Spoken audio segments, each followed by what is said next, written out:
दोस्तों, स्वागत है आपका मेरे YouTube चैनल इंग्लिश बाबू पर। और आज मैं फिर हाजिर हूँ आपके साथ एक नई स्टोरी लेकर। और दोस्तों, आज जो स्टोरी मैं आपके लिए लेकर आया हूँ ये एक शॉर्ट मॉरल स्टोरी है। बहुत ही प्यारी कहानी है। कहानी सुनने में आपको मज़ा आएगा। उसके अलावा दोस्तों, आज की जो स्टोरी है इस स्टोरी में आपको कुछ नए इंग्लिश के वर्ड मीनिंग सीखने को मिलेंगे, उनकी करेक्ट प्रोनाउंसिएशन के बारे में पता चलेगा और हमेशा की तरह जो इसका ग्रामर का पार्ट है उसे डिटेल में कवर करेंगे, तो एक एक स्ट्रक्चर को आप बड़ी आसानी से सीख पाएंगे। तो चलिए दोस्तों, आज की इस कहानी को हम शुरू करते हैं और सबसे पहले कहानी का टाइटल देखते हैं। कहानी का टाइटल है द मैजिकल पॉट। क्या मतलब हुआ दोस्तों? मैजिकल एडजेक्टिव है जिसका मतलब होता है जादुई, और पॉट का मतलब होता है हांडी या फिर कोई बड़ा बर्तन। द मैजिकल पॉट मतलब कि जादुई मटका। तो दोस्तों, ये आज की इस कहानी का टाइटल है, शीर्षक है। और अब मैं इसे पढ़ना शुरू करता हूँ। आप लोगों से रिक्वेस्ट है कहानी को बिल्कुल ध्यान से सुने, और यदि आज की स्टोरी में आपको कोई नया वर्ड या फिर नया स्ट्रक्चर मिले तो आप उसे नोट करें, और यदि कहानी पसंद आए तो लाइक ज़रूर करें। तो चलिए इसको शुरू करते हैं।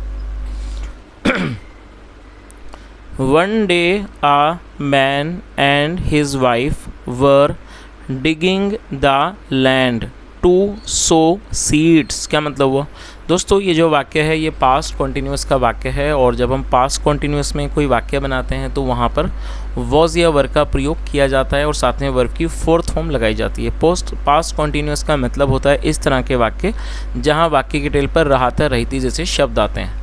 और पास्ट कॉन्टिन्यूस में वॉज या वर्ब का ही यूज़ किया जाएगा। जब हमारा सब्जेक्ट होगा आई, ही, शी, इट या सिंगुलर नाउन, तब आपको वॉज का यूज़ करना है। और यदि सब्जेक्ट होगा वी, यू, दे या फिर कोई भी प्लूरल नाउन, तब आपको वर्ब का यूज़ करना होगा। तो यहाँ पर जो सब्जेक्ट है वो प्लूरल है तो वर्ब का यूज़ किया गया है और फोर्थम लगाई गई है। डिग मतलब होता है खोदना, और इसकी फोर्थम है डिगिंग। तो क्या अर्थ हुआ? वन डे एक दिन, अ मैन एक आदमी, एंड हिज वाइफ और उसकी पत्नी, वर डिगिंग खुदाई कर रहे थे, द लैंड ज़मीन की, टू सो मतलब बोना, बोने के लिए, सीड्स बीजों को। तो इस पूरी लाइन का क्या अर्थ हुआ? One day a man and his wife were digging the land to sow seeds मतलब एक दिन एक आदमी और उसकी पत्नी ज़मीन की खुदाई कर रहे थे, टू सो सीड्स बीज बोने के लिए।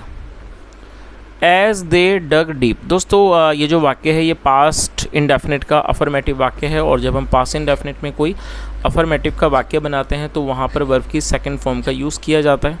डिग मतलब खोदना, सेकंड फॉर्म डग। एज और दे का मतलब होता है वे या फिर वे लोग। जब सब्जेक्ट में एक से ज़्यादा लोग शामिल होते हैं तो वहाँ पर दे का यूज़ किया जाएगा, जो कि एक प्लूरल नाउन है। एज दे डग डीप मतलब कि जैसे ही उन्होंने गहरा, डीप मतलब गहरा, जैसे ही उन्होंने गहरा खोदा। Their shovel hit something. दोस्तों, शोवल का मतलब होता है फावड़ा। जो उनका फावड़ा था, देयर मतलब उनका, देयर शोवल हिट समथिंग मतलब उनका फावड़ा किसी चीज़ से टकराया। They discovered a very large copper pot under the ground.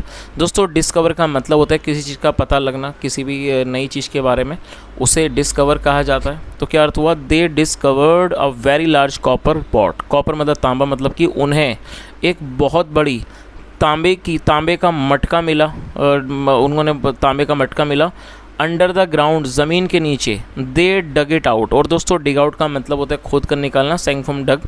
तो क्या अर्थ हुआ? दे डग इट आउट, उन्होंने उसे खोद कर निकाला। आगे देखिए।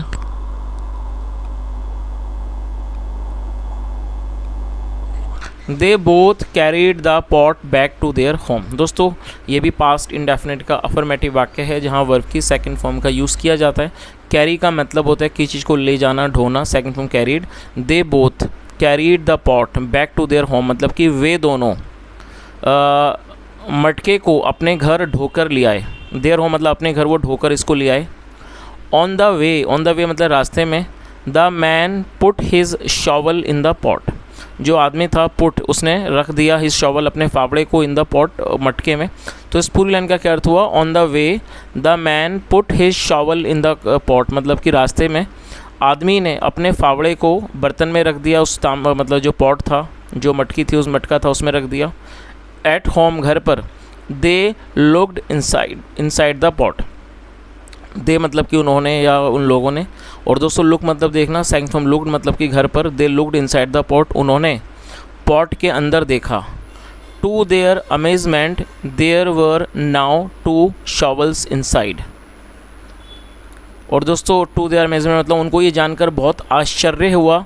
There were now 2 shovels inside मतलब कि अब उसके मतलब अब अंदर 2 फावड़े थे, 2 शॉवल्स थे। द मैन सेड, आदमी ने कहा। ओह, दिस मीन्स मतलब इसका ये मतलब है what ever you put in this magical pot will double by itself. तो उसने क्या कहा कि दिस मीन्स इसका ये मतलब है what ever you put, what ever मतलब कुछ भी, what ever you put in this magical pot मतलब आप इस मैजिकल पॉट में, जादुई मटके में कुछ भी रखो, विल डबल बाय इटसेल्फ, वो अपने आप डबल मतलब अपने आप वो दुगना हो जाएगा। इटसेल्फ मतलब अपने आप। आगे देखिए, सो इसलिए the man put some money in the pot, इसलिए जो आदमी था उसने पॉट में मतलब मटके में थोड़े पैसे रख दिए। एंड डबल्ड इट, और उसको उसने डबल कर लिया मतलब उसको उसने दुगना कर लिया। आगे देखिए, ही put some more in it, उसने उसके अंदर थोड़े और रखे। एंड इट इंक्रीज टू, और वो भी बढ़ गए। इंक्रीज का मतलब बढ़ना, सेकंड फॉर्म इंक्रीज्ड। इन सच अ वे, और इस तरीके से the couple now had a lot of money, ये जो कपल था मतलब जो जोड़ा था या कह सकते हैं दंपत्ति था, now had a lot of money, अब उनके पास बहुत सारे पैसे थे। और दोस्तों यहाँ पर मैं आपको एक छोटी सी इन्फॉर्मेशन देना चाहूँगा पिछले वीडियो की तरह। अभी 2 दिन पहले मैंने एक वीडियो अपलोड किया था जिसके अंदर मैंने आपको प्रेजेंट इंडेफिनिट के बारे में समझाया था, और उस क्लास के अंदर मैं आपको सिर्फ अफर्मेटिव ही समझा पाया था। तो आज इस वीडियो के एंड में भी दोस्तों प्रेजेंट इंडेफिनिट के नेगेटिव के बारे में मैं डिस्कस करने वाला हूं, तो आप चाहें तो उसे भी ज़रूर देखें। चलिए आगे देखिए। वंस, एक बार, the greedy wife was taking out money from the pot. क्या अर्थ हुआ? वंस, एक बार, the greedy wife was taking out. और दोस्तों ये जो वाक्य है पास्ट कॉन्टिन्यूस का वाक्य है जहाँ पर वॉज वर्ब के साथ फोर्थ फॉर्म लगाई जाती है। यदि सब्जेक्ट सिंगुलर होगा तो उसके साथ वॉज का यूज़ किया जाएगा। तो क्या अर्थ हुआ कि एक बार द ग्रीडी वाइफ मतलब कि लालची पत्नी वॉज टेकिंग आउट मनी, वो पैसे बाहर निकाल रही थी फ्रॉम द पॉट, मटके से। She slipped and fell inside, slip मतलब फिसलना, second form slipped, she slipped वह फिसल गई। एंड फेल इनसाइड, और फॉल मतलब गिरना, second form fell. And fell inside, और वो अंदर गिर गई। The man pulled her out, दोस्तों पुल आउट का मतलब होता है खींच कर बाहर निकालना, सेकंड फॉर्म पुल्ड। तो क्या अर्थ हुआ? The man pulled her out मतलब आदमी ने उससे हर मतलब उसे खींच कर बाहर निकाला। बट नाउ, अब, देयर वर 2 वाइफ्स, लेकिन अब 2 पत्नियां थीं। चलिए दोस्तों अब इस कहानी का जो मॉरल है वो भी देख लेते हैं। क्या मॉरल है? मोरल क्या है इस स्टोरी का? Greed is a great evil. दोस्तों ईविल का मतलब होता है बुराई। Greed is a great evil मतलब कि जो ग्रीड है, लालच है, वो बहुत बड़ी बुराई है। चलिए दोस्तों, और जैसा मैंने आपको बताया था कि आज मैं प्रेजेंट इंडेफिनिट का नेगेटिव करने वाला हूं, तो दोस्तों अब हम उसको डिस्कस करेंगे। और यदि आपने उस वीडियो को नहीं देखा है तो मैं क्या करूंगा दोस्तों, मैं उस वीडियो का जो लिंक है वो मैं डिस्क्रिप्शन में डाल दूंगा, तो आप चाहें तो वहां जाकर चेक कर लें, क्योंकि जो इसका प्रेजेंट का अफर्मेटिव है मैं उस सेशन में बता चुका हूँ। तो आगे यदि आप अफर्मेटिव का वीडियो भी देखना चाहते हैं तो आप वहाँ जाकर देख लें, और उस वीडियो में पहले कहानी और उसके बाद मैंने समझाया, तो आप उसे चेक कर सकते हैं। चलिए अब दोस्तों मैं इसको आगे से करना शुरू करता हूँ। तो थोड़ा सा मैं इसका रेफरेंस दे देता हूँ। दोस्तों आज जो हम चैप्टर कर रहे हैं ये प्रेजेंट इंडेफिनिट का नेगेटिव वाक्य यहाँ पर हम बनाने सीखेंगे। प्रेजेंट इंडेफिनिट का मतलब होता है ऐसा कोई भी वाक्य जहाँ वर्तमान में है, हम ये दिखाते हैं कि कोई व्यक्ति किसी क्रिया को करता है, जैसे वह आता है, वह जाता है, वह खेलता है, इस तरह के वाक्य। और ऑलरेडी मैं अफर्मेटिव बता चुका हूँ। तो दोस्तों आज हम नेगेटिव करेंगे।